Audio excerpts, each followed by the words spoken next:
Another stinker, potentially two bad offenses that we don't want to touch. Carolina at Tampa Bay. Do you think there's some sneaky upside here? Well, there's two players who I have gone back to time and time again this year, and it's Rashad White, who is coming off possibly one of the best games of his career. It was the first time this year the Bucs have had a 100-yard rushing performance from any player, and it's only the second time in the last 2 seasons that they've had one. White, we normally associate with getting there through the receiving game, because he's not a particularly good runner.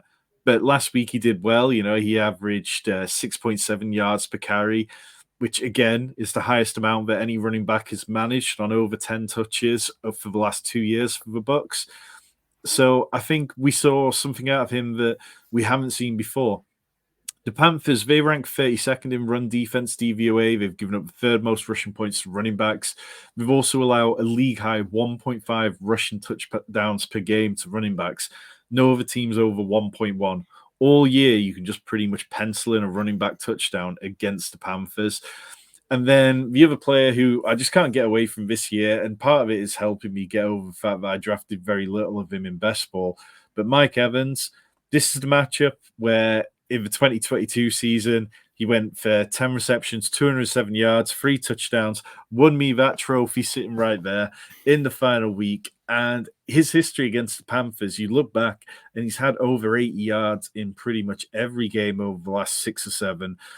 And I just really think that the Bucs can go out and win this game in whatever way they want. In terms of the Panthers side, look, I mean, you start Adam Thielen if you need to, but last week was a good reminder that things just aren't good on this offense. We've seen the clips. Jonathan Mingo doesn't look like an NFL caliber receiver right now. DJ Chark looks absolutely cooked in the NFL, completely lacking any kind of effort or ability to get away from defenders. And yeah, if you were counting on anyone else, I mean, maybe Chuba Hubbard, but the Bucs, they are a good run defense. They rank 13th. They've allowed the 7th fewest fantasy points to the running back position. So you're possibly hoping he gets there and catches really more than anything else. Yeah, I mean, look, let's be honest as well. Anytime a team loses their head coach, we talk about the head coach bump.